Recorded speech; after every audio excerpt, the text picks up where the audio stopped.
actually will win the AFC South? Who will be the best team this year? Is it a guarantee that it's the Houston Texans? Or could we have a plucky, unexpected team sneak up on Houston? Let's start with the Texans. 9.5 wins seems pretty favorable for them to achieve. Where do you say? Over, because they will have 6 wins on their back just from the division. Stop it. Okay. Oh, well, they're not? So you gave me shit for the whole premise that the ride the fence bit? Yeah, the ride the fence bit. That was because you so had now you're saying that the Texans are going to sweep 3-team every split team? prediction. Yeah, the Texans prediction. The Texans won't lose a game to the Titans. They won't lose a game to the Colts. They definitely won't lose a game to the Jaguars. They should just easily cruise through, which is exactly what the team seems to have built for this year, where, hey, CJ Stroud, we think you can beat these jerks all by yourself. That's guess what it's going to be. Just you, pal. And you got Nico Collins, and it's you and Joe Mixon too. You three better get 10 wins, and I think they could because they need to. They cannot fall in this division. They're too good for this division. The rest of the division is utterly terrible.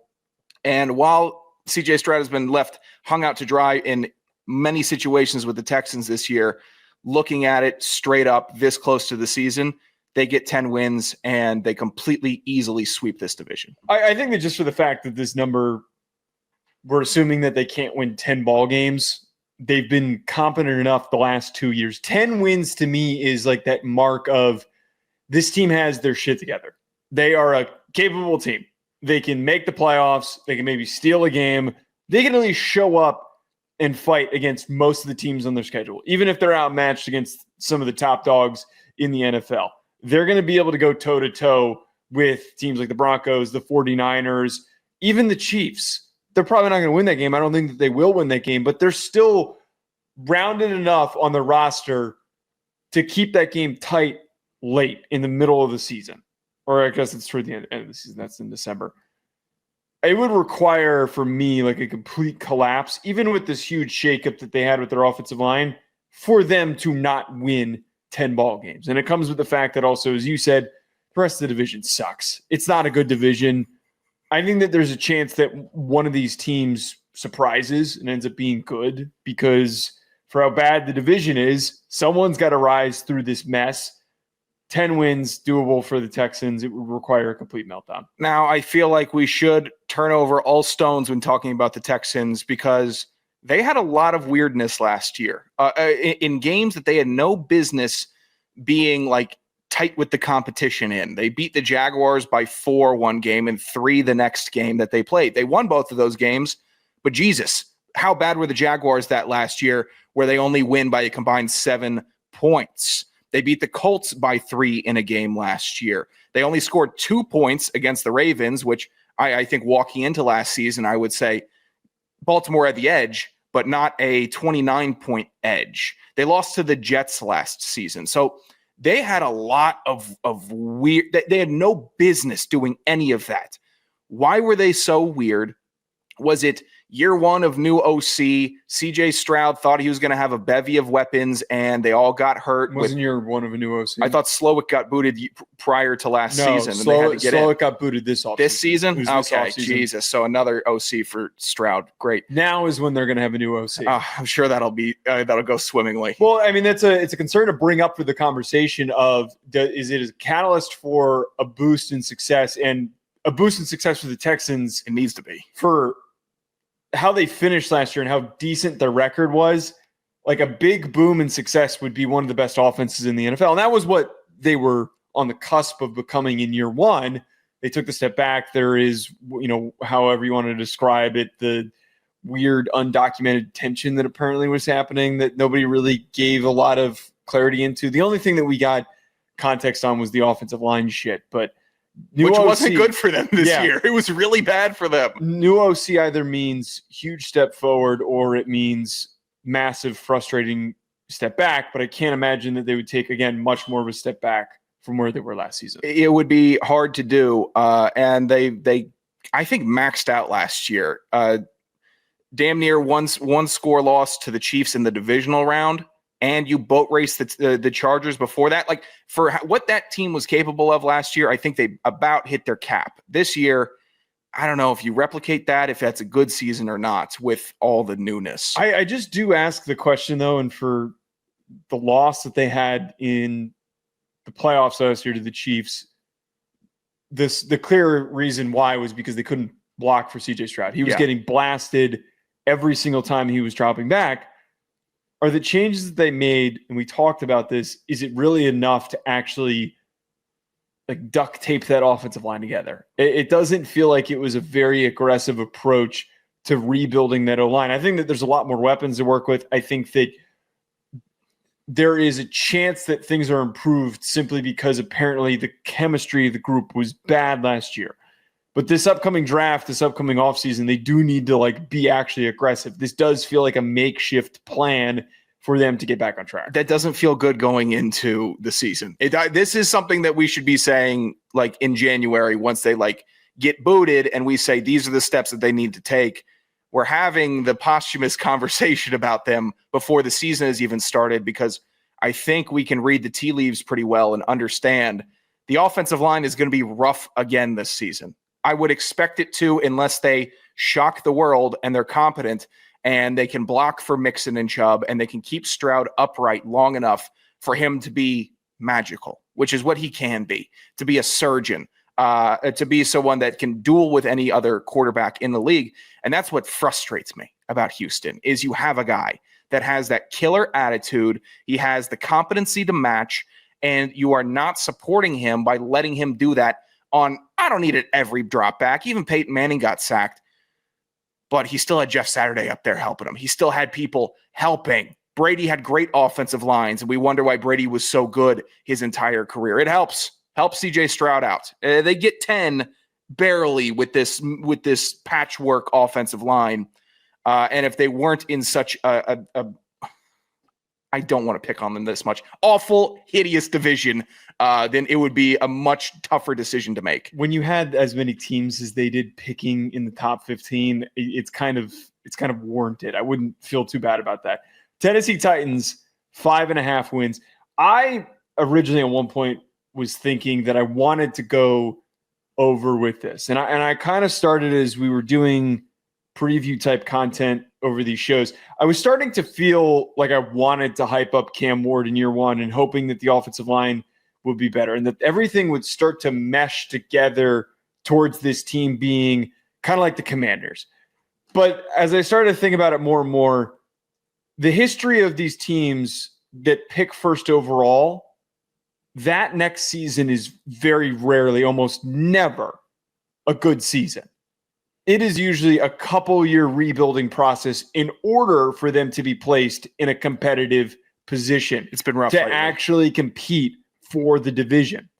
I mean, like the best example, we talked so much, everybody did, about how the Bears was the best possible situation for a first overall quarterback. And also, a lot of people pointed out it was one of the best first-round quarterback situations ever. Yeah, big time. Good defense. Great receivers. There were 6 or 7 win team, going into that draft with Caleb.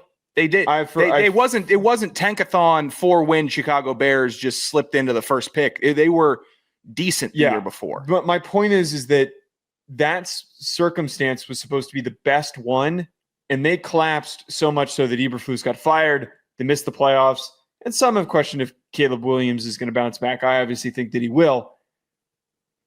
I think for the Titans circumstance, assuming that they're going to go win 6 games or more would be a little too optimistic. If they win 5 football games, I think that's fine. Like, I don't think we need to completely melt down and freak out if they only win 5 football games. Yeah, it wouldn't scare me off of Cam Ward, I don't think, unless he puts some atrocious things on film. But additionally, for rookie quarterbacks, I'm pretty blunt with it, but I give them a lot of leeway. If they make stupid rookie decisions, I feel like we can call them stupid rookie decisions, but we're not holding them to the same standard that we would Jared Goff, who's in his 9th year in the league. The Titans are interesting because I don't know how Dan Moore is going to do at left tackle. I like that they moved J.C. Latham to right tackle, which is a better position for him to work laterally and hopefully open up some outside zone stuff.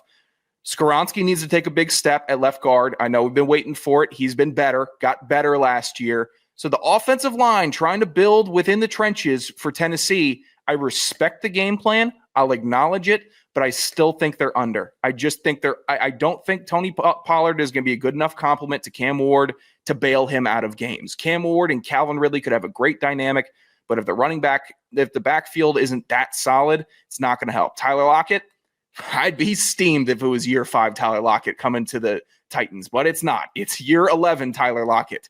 Tougher sell for me.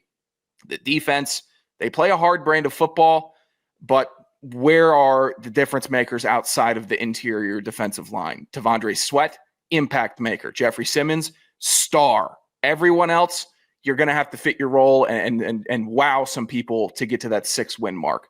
It's an optimistic under for the Titans, and that's the best way I can label it. Yeah, no, just a very quick look back. 2023 was when Bryce Young was picked first overall. That was an abysmal season for the Panthers. 2022, Trayvon Walker was the Jaguars' first overall pick. I believe they had a pretty good 2022 was the year. Was that when they beat the Chargers? I believe that I don't even. That's like a fever dream season for them. But the year prior was when they drafted Trevor Lawrence and Urban Meyer was the head coach. Yeah. Joe Burrow with the Bengals. They were absolutely terrible that year, and he got hurt. Kyler Murray and the Cardinals. They were absolute dog-ass. And then Baker Mayfield and the Browns. They were pretty pathetic as well. So there's just not a history of these types of teams unless there's like you can look at the roster and think like this, and this piece are good enough to take them over the top if said player improves. There's just so much work. Their pass rush really isn't there. Their whole defense as a whole is pretty barren. Their receiving room is pretty weak. So it's going to be smart for us to take the under. Colts, 7.5 is their win total. Anthony Richardson or Daniel Jones. The wishbone should be ran. You're already making it funny. No, you got to give it straight. Jonathan We're gonna go Jonathan Taylor, Tyler Warren, and we're going to go 2 quarterback wishbone with Daniel Jones and Anthony Richardson. I'm so serious. Steichen, just mail it in, Steichen. I'm actually, it's not even mailing it in. Stop overcomplicating it. You're going to ask, here's what's going to happen. You're going to ask Anthony Richardson to throw the ball and make decisions. He's not going to do a good job of it because he's never on the field, because he's never healthy, and he's never available to actually learn how to play the game. And he's pained me for that. Daniel Jones has also pained me because he's a big dumb doofus who doesn't know how to read things in front of him or make decisions. Against the Vikings and Kirk Cousins, Saquon Barkley has a playoff win. Yeah. He's got a Super Bowl, pal. Fuck you. Walked into that one. Yeah. I'm sorry. Doberman took a 3-pound turd on the sidewalk and you stepped right into it. Run the wishbone. You win 8 games. I don't care. Anyone who wants to crap on that and be like, oh, they're very funny. Ha, ha, ha. No, I'm serious. Run the wishbone. You have 4 of the most ultra-athletic players at their individual positions. Anthony Richardson's the most athletic tight end in the NFL. Daniel Jones is somehow been one of the fastest players in the NFL in his time of like a number of those long runs that he broke. It's really irritating. Ran faster than, what was it, Tyreek Hill that he ran faster than, or like Lamar Jackson? Made no sense. Jonathan Taylor is one of the most explosive running backs in the NFL, and Tyler Warren's going to be one of the fastest, most creative tight ends after the catch in the NFL. Don't even waste your time trying to throw him the ball. You think Daniel Jones is going to have enough touch to deliver a nice little drag route? I don't think that. I don't know that. No, run the wishbone. I wouldn't say that. Okay, well, while I am completely on page with seeing a modern wishbone taking place in the NFL, I feel like by the fact that you're telling them not to play modern football, that you can pencil them in for the under, basically. And basically, if they don't play how they're coached to play and how the game has evolved into the current state it is, and they can't do that, then it has to be the under. Breaking David Flacco-Berry's heart in the chat. I know he's a massive Colts fan. Oh, no. I didn't even know that Colts fans had animosity towards the Texans. I'll respect the rivalry, even one as sorry as that. The Colts are going to be rough. The Colts are going to be boring. The Colts are going to be the Colts that we've seen every year since Andrew Luck. And whether it doesn't matter who they're trotting out until they find another Andrew Luck, it's a team that needs a good quarterback. It's a team that needs not. Let me walk that back. The Colts are a team that needs an incredible quarterback. Other than that, it is the milk toast. We're aware of them. They're there. Sure. They'll get one primetime game a year. Indianapolis Colts. And it's unfortunate. They keep on finding great players. They found Darius Leonard. They found no longer on the team. Yeah, correct. Who's Zaire Franklin, I believe, a very good linebacker for them. They find Carrick not on the team anymore. They find good dudes, and they always seem to have a decent offensive line. And Jonathan Taylor is a mystery man all the time also. So there's no reason I would have any confidence in the Colts. They're just competent enough to float around in that awful draft position where they're just stuck in the mud. And honestly, as I've talked myself into this point, the only way out is the wishbone. It's the only way out. Or you go sell all assets, true college air raid system, and have to go Chip Kelly on everyone's asses. But this modern Colts team doesn't do anything for anybody. Yeah, I'm going to ignore a lot of the things that you just said. I'm going back to the wishbone conversation. So here's nice. my vid. I mean, you made some good points. They're a team that's drafted well. Chris Ballard's kind of gotten to this point where let's get to what we want to get to here. It feels like Chris Ballard has kind of ridden off of him being characterized as this drafting, team-building genius. He did it for so long, and there's all these videos that whenever somebody slides in the draft, they're always like geeking out and freaking out in the draft room. It's always like, them super excited to get their guy. I don't know if I'm Chris Ballard, I'd be doing all that in the draft room with how much I still reserve optimism for Anthony Richardson. And I think that he's going to work on probably a different team. Sean, I'm not saying you're wrong. I'm just saying that's about as safe of a statement you could make for Richardson. It cracks me up here. Go ahead. I know I'm like dishing like 4 points at once. He is the same age as Garrett Nussmeier, who potentially could be a first-round pick in this upcoming draft. Like, that is something that I don't think a lot of people realize. He's that young. He's 23 years old. Sam Darnold, 27, was when he finally played his best season. There's a real chance that Anthony Richardson gets a hard reset somewhere. I think that he needs to end up on, like, the Ravens or something and just watch Lamar Jackson play out of his mind and learn how to actually play the way that he does. Not the same type of quarterback, but big, strong, physical athlete. And then eventually after a year there, kind of like what Sam Darnold did under Kyle Shanahan, where he was just there, got a little bit of playing time, then eventually lands into the right situation. Yeah. That's how Anthony Richardson gets back. Going back to the wishbone, because that's important. I'm thinking that we go Daniel Jones under center. I'm thinking that we go Tyler Warren at fullback, and then our two running backs that are back, we go Anthony Richardson on the left, we go Jonathan Taylor on the right. That's what I'm thinking. I think we're just handing the ball to Tyler Warren and to Anthony Richardson as much as possible. Tyler Warren's got a block. Could I have Anthony Richardson on the right in case we want to have him roll out, throw a pass from the right side? That's a good point. He's not having to throw across his body. That's a good point. I'd rather have him on the right. And then if we want to, has anyone done that? Has anyone thrown a pass out of the wishbone from one of those running backs? That's a brilliant question. I'm sure there has been. We just fixed the Colts. I'd like to fix the Colts this way. They don't have the balls to really take this genius and get us in front of a whiteboard. But I wouldn't mind. So is there a possibility that Anthony Richardson is also running a route out of the backfield, like in the flat? If it's a play action to Warren, fake the pitch to sure. Taylor, I think that'd be smarter than dump off to Richardson. I don't need him blocking. I don't need him doing all that. I don't need him blocking. Hell of a blocker. Big shoulders, big thighs. No. Don't disrespect Anthony Richardson like that. Like he's a tight end. You're putting him in a wishbone now. Okay, you're saying you can't play modern quarterback, so we're putting you in a wishbone. The disrespect hold on. Blanket is off. You're misinterpreting this. I'm just saying at the very current moment, this team it's not good. You don't have instincts. You don't have a decision maker. You got a leader in Anthony Richardson. He's just not a good football player. I don't even think you would have a leader after the pull myself out of the game stuff that I believe lost some of the locker room last year. If we run the wishbone, I would hesitate for anyone to call Daniel Jones a leader as well. Daniel Jones definitely is not a leader. Oh, you just feel his quiet impact. Whatever that means. His weird beady eyes that he has. Okay, all right. Shots. What was your last point on the wishbone? No, that was it. I'm running the wishbone. We're running the wishbone. We're running a lot of sweeps. We're running a lot of options. I like the pitch back idea. I kind of like that, where we can send Anthony Richardson going in the opposite direction into the flat, and you can kind of fake the handoff and then pitch to the open side of the field. I think that's a strategy. I'd like to. I don't want Daniel Jones doing much throwing. I don't want it. Actually, I don't want him throwing at all. I want Anthony Richardson to do all the throwing. I just kind of want Daniel Jones there. I'd like we would have to also get rid of any wide receivers that are undersized. So Alec Pierce, you're gone. Keep him. A.D. Mitchell's a big dude. We need blockers on the outside. Mo Alley Cox can do that. Out the receiver. Pittman can do that. Yeah, but we're already set. So we got to trade. Pierce has got Downs. To go. We got to trade Downs. Yeah, Downs can go. Why would we get rid of Pierce? Because he's not that big. Yeah, he's pretty big. He's big enough.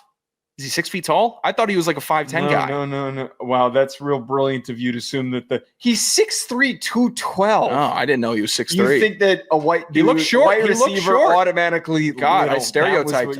You know what? I honestly.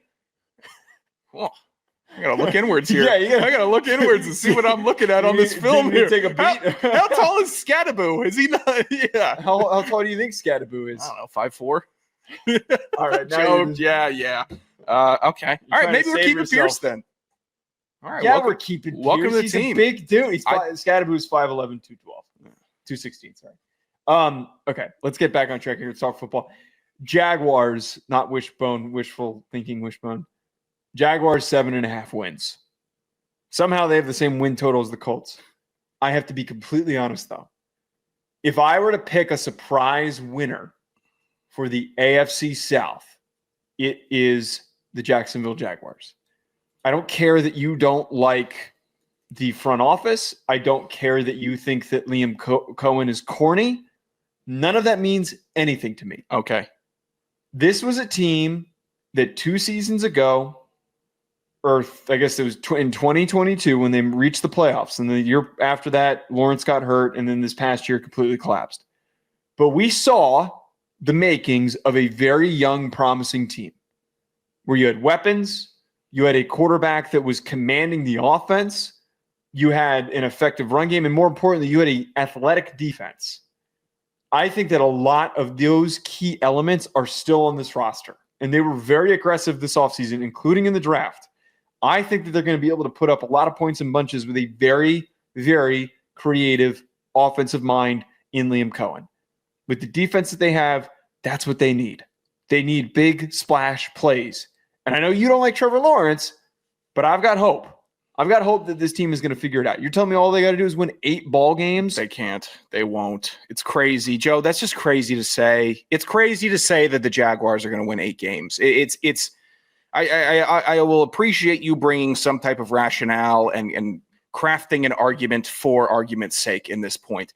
But I'm not doing it for the Jags are going to be awful. I believe in that statement. Their offensive line is horrid. Their defense is getting older now. Those young stars, when they brought in Foye Oluokun, I'm sitting here, wow, well, now they have a leader on the defense. Well, he's 2 years older now. Devin Lloyd, fine. We're waiting for you to make an impact, pal. There's not an impact starter on the offensive line. There hasn't been in 2 years. Trevor Lawrence has just sat in the backfield, made bad decisions, good decisions, and when he makes good decisions, he gets clobbered and injured. Travis Etienne experiment, done for. Brian Thomas Jr. and Travis Hunter are 2 guys that could end up with statues outside of Jacksonville, but it'll be a damn shame because they won't have a winning record the entire tenure that they have with this franchise. It's a rough team. It's a bad team. Jacksonville fans, you can see that they know that there's no optimism. Brian, it's going to be an unfortunate waste of another year of Brian Thomas Jr. Travis Hunter could give us some incredible highlights. I'm ready for it. Red zone, Scott Hansen, you got to see what Travis Hunter just did. And then you see, and he one-handed catch. Oh, welcome to the league. We know you're league ready. We know he's going to be a star. I'm fully ready for that. But the Jaguars are an unserious organization. They're a permanent basement team until they actually aren't. And until they aren't, then they get some respect. But Trevor Lawrence hasn't done dick, and they've just been bad, Joe. This is not a team that is a sleeper that makes a run. It's not. It's a bad football team. I just cannot comprehend a time where last year the Jaguars, I'm watching them like, man, the bones are here. Oh, if they do this or that, it was top to bottom awful. You know why? You want to know why you had that thought? Because they were barely in prime time. You barely got exposure to them. I watched every game, all of it. They were a complete mess and they were directionless. And the blame for that goes on Doug Peterson, who's the head coach. For the way that the Buccaneers were able to be as productive as they were with a ton of receiver injuries, for Bucky Irving to emerge and explode the way that he did, I think that those are strong indicators that Liam Cohen takes this unit over and gets production out of these weapons that have been a bit underwhelming. I wouldn't be shocked if we don't see Travis Etienne reemerge as the former first-round running back that we once knew him as. And Brian Thomas Jr. is already one of the better receivers in the NFL and could become one of the best receivers in the NFL this year. There were parts of the year where he was catching passes from Mac freaking Jones. He was great. Being productive. He was great. Etienne's cooked. The backfield's cooked. Bigsby's okay. I've been noticing the Tootin buzz from Brashal Tootin. Bashal Tootin in his OTAs. That was solid. It's a mess, Joe. I can't let you keep on pitching this as like a remodel. It is a remodel, though. If we just get new doors, then maybe we'll get a buyer for $60,000 more. No, it's a tear down. It's been a tear down. You've just consistently been a Jaguars hater, and that's fine. What have the Jaguars done? What have they done? They have been one of the few teams that has been bad but willing to spend money. I think what has that got them? They got them to an AFC Championship game. They've been in 2017. All of them are gone. Ramsey's gone. Boye's gone. That whole defense is gone. I would argue out of the most 4 recent expansion teams, the Jaguars might have been the most successful. Better than the Panthers. Panthers went to a Super Bowl and had an MVP with Cam Newton. Outside of that, though, they've been incredible. They've been awful. They've been awful as a franchise. I think the Jaguars have been spurts. The Panthers went to 2 Super Bowls. They went to one with DeLeone and then one with Cam Newton. They've been to 2. Jacksonville hasn't even been to. They've been to 1 championship game. No, they haven't. They've been to 2. Did they go to 1 in 2007? That's right. They did go to 1 in 2007. I don't remember exactly. But it was a David Garrard. The problem with the Jaguars is the aggressive approach to roster building that they've had has a variance in outcomes, which has led to them being absolutely shit. And then there's been times where they have been tremendous and promising and incredibly defensively dominant. This is a year where a team I think that they could be like the Chargers, where they have a mediocre roster in certain spots, but they manage to find success despite that. And then they lose and get smoked in a playoff game. I'm going to tell you, this would be, if we were talking college football, this is like me saying Mississippi State could be a dark horse to win the SEC. That is a ridiculous. They are a perennial top 5 pick. Jacksonville has had 2 number 1 overall picks in the last 6 years. And Mississippi State doesn't have a 5-star. That's the comparison of having a first overall pick quarterback. The Jags have had 2 number 1 overall picks in the last 6 years, and they just had another top 5. Make that make sense and tell me why there's anything pointing to this team being worth a damn this season. The problem was Doug Peterson, and now Doug Peterson's out. I'm sure it was all Doug Peterson, man. I'm sure he's never done anything with better quarterbacks and better teams. And yeah, right now, won a Super Bowl, but the team was completely, obviously directionless last year. There is obviously talent on this team. There's not much. Your first round, you got 2 receivers. Your first round receiver doesn't have that much production if this team is so bad and awful. You got Brian Thomas Jr., talent, star. Travis Hunter, incoming star. Eric Armstead, old but solid. I'm not going to disrespect him. Josh Hines Allen now, good on the defensive line. He's one of the better edge rushers in the NFL. What are you going to just classify him as good on the defensive line? He's good. He's fine. That's a bad description for him. Fine. He's not just fine. Why is he in Jacksonville then? That was where he was drafted. What do you mean? How do you think that he just gets stand up and leave? Why is Myles Garrett in Cleveland? That's actually the best counterpoint that I've heard you make in the most simple concept that you pitched. Why is a player still on the team that drafted him? Because they paid him. They gave him a second contract. He wanted the money to stay where he was at. Awful team. Also, to live in Florida. Yes, I would very happily. You're selling me a little bit. Play NFL player living in Florida, keeping more of his money. Okay. It's a bad team. Joe. They're going to have 4 wins. It's going to be You know awful. Trevor Lawrence is going to be bad, and he's going to be injured. Hold on. Last time I did this, I said before the 2022 season when they went on a playoff run, I said that they are going to be a playoff team. They're going to be a playoff team. And the charity stripe guys completely clowned on me. Are you going to they went to the playoffs. They won a playoff game that year. They had a miracle comeback against Justin They still Herbert. went to the playoffs. I agree. I know they went to the playoffs. Comeback. They backdoored their way in and had a miracle comeback against the Chargers because If Man couldn't close it. I remember it distinctly. That is an insane description for one of the greatest playoffs in comebacks in playoff history. That is one of the that you can't describe. I forgot they went on to win the Super Bowl. Come on. Okay, just because they don't win the Super Bowl, we can't recognize that's one of the greatest comebacks in playoff history. We recognize Tampa. Yes, I will say that. Yeah, we can't recognize it because it's the shitty ass Jaguars and no one cares. They're bad. And you know what? Don't be on the wrong side of this prediction. And I'm putting myself, come back to this. I'm going to get side crushed. I'll get eviscerated because I know that Jaguars fans are super online and they hate their team, but they hate people who trash their team even more than that. But deep down, you know you have a bad team. You know you're going to have a bad year. They're going to be bad. You're just pissed off that they got mad at you for you insinuating that they should have drafted Quinn Ewers in the first round. That's why you're mad. Hey, look, draft stocks fall a little bit. Whatever. All right, we got a break. We have other I topics. can't believe you just said that about the Jags being the sleeper in the AFC South. They make the most sense out of any of those teams. They have a better roster than the Titans and a better roster than the Colts. I'd have the Titans as a better sleeper than the Jaguars. Jaguars are hideous. They're bad. I don't know how. I will hold you to this. I think that you're completely discounting. Go ahead, cuff me, hold me, lock me to this take.